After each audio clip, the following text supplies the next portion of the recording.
Assalamualaikum warahmatullahi wabarakatuh. Selanjutnya, kami dari kelompok 7 ingin memaparkan hasil wawancara dan observasi dengan penyintas COVID-19. Sebelumnya, saya akan menjelaskan apa sih penyintas.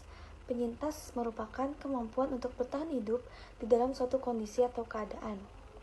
Pertahanan hidup juga bisa diartikan sebagai teknik atau ilmu dalam menghadapi berbagai ancaman terhadap keselamatan diri.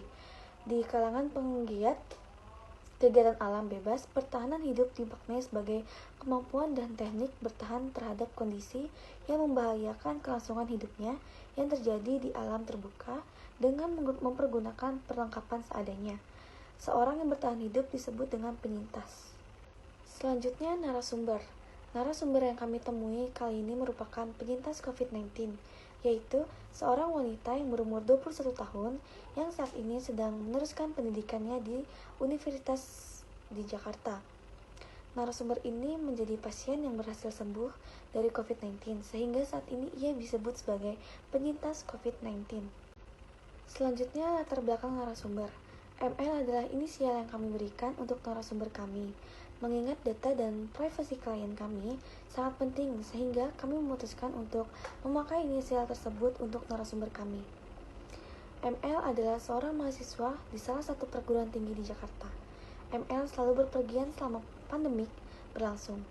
Pada hari Sabtu, tanggal 19 Juni 2021, ML memutuskan untuk pergi ke puncak bersama teman-temannya. Lalu, sampainya di puncak, ML berenang di kolam renang umum. Pada malam hari, ia mulai merasa tidak enak badan, menggigil, dan suhu tubuh mencapai 40 derajat Celcius. Awalnya, ML berpikir hanya flu biasa, sehingga pas pulang dari puncak, ia langsung bertemu keluarganya dan tidak melakukan isolasi mandiri. Tepat pada hari Senin, ML mulai kehilangan indera penciuman dan perasa. Detik itu pun, ML langsung ke rumah sakit dan memutuskan untuk tes swab antigen. Ternyata hasilnya positif COVID-19 dengan gejala ringan.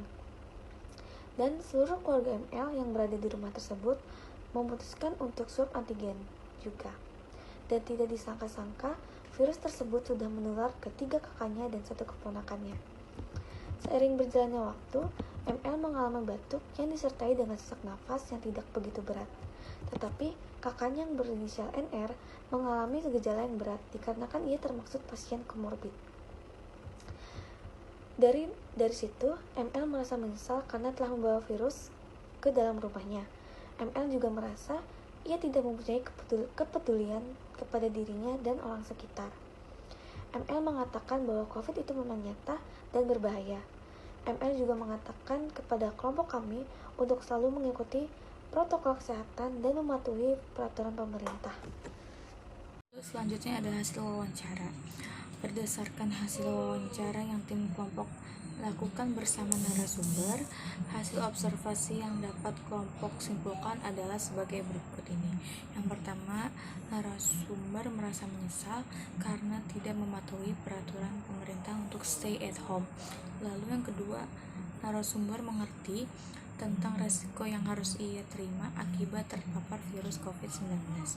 Lalu yang ketiga, narasumber sedikit menjelaskan bahwa kurangnya kepedulian kepada dirinya dan orang sekitar. Lalu yang terakhir, narasumber juga mengatakan bahwa COVID itu nyata dan berbahaya.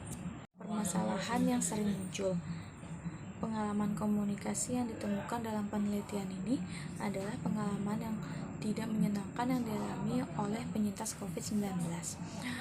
Di antaranya seperti rasa cemas dan kekhawatiran yang tinggi, dan ketakutan bahwa setelah dinyatakan terpapar COVID-19, para penyintas menemui keluarga tidak kembali dalam keadaan sehat.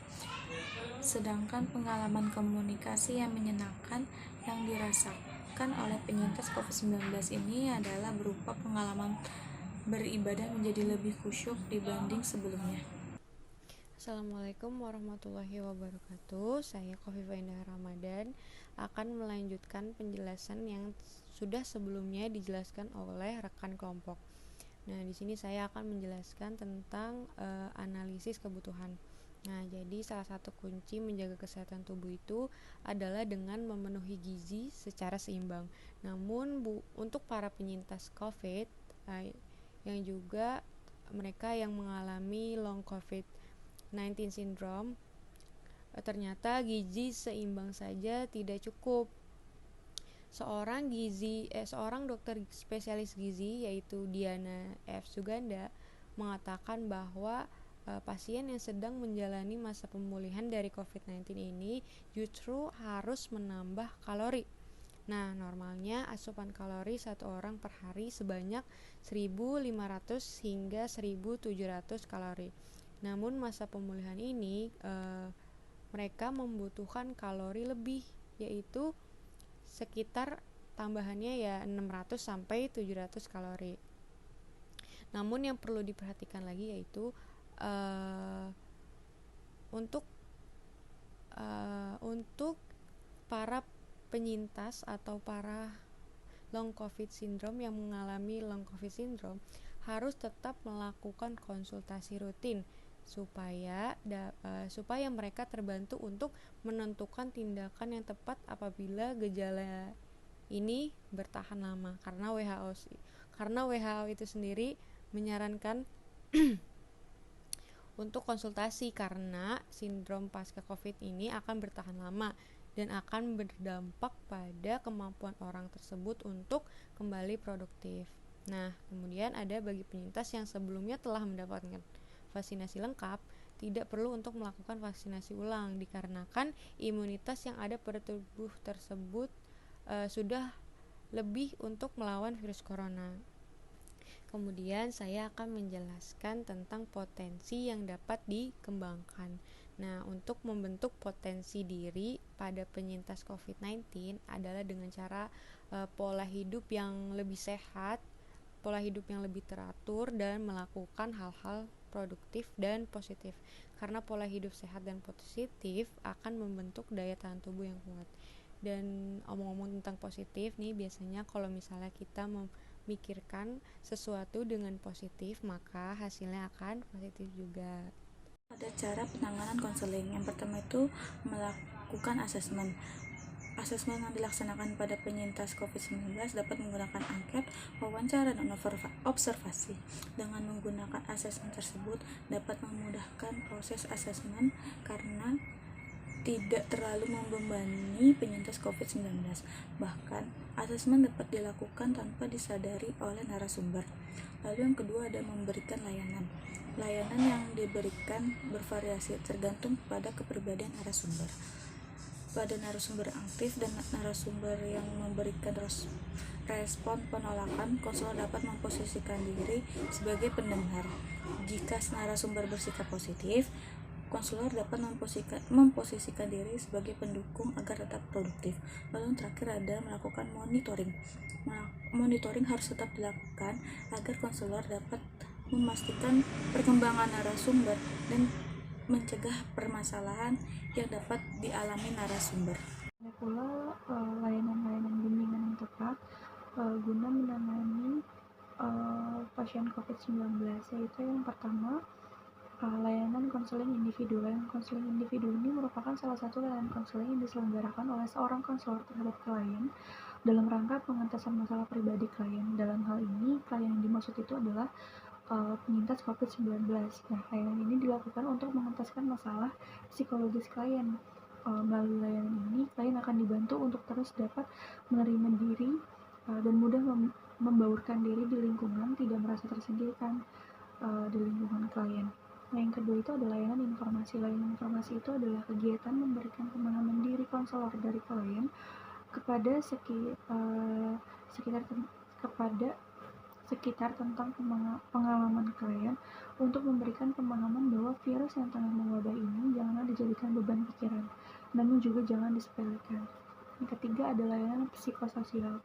Nah, layanan ini itu adalah merupakan layanan untuk menjaga kesehatan jiwa dan mental baik siswa maupun masyarakat pada umumnya. Layanan psikososial ini program dukungan merupakan kegiatan yang bertujuan untuk memuaskan kesejahteraan psikososial individu maupun siswa dan masyarakat pada umumnya agar tetap berfungsi optimal pada saat mengalami masa-masa krisis dalam situasi bencana atau kecelakaan. Nah, maka dari itu guru BK harus melakukan layanan psikososial ini. layanan psikososial ini dilaksanakan dalam beberapa tahapan, yaitu tahapan pertama, rapid assessment, kaji cepat kepada sasaran atau penyintas yang kehilangan anggota keluarga saat terjadi bencana, penyintas yang mengalami luka berat, penyintas yang rumahnya hancur atau rusak berat, orang dewasa, ibu hamil, dan juga penyandang disabilitas. Cukup sekian pemaparan hasil observasi dan wawancara dari kelompok 7. Kurang lebihnya mohon maaf. Wabillahi taufiq wal hidayah. Wassalamualaikum warahmatullahi wabarakatuh.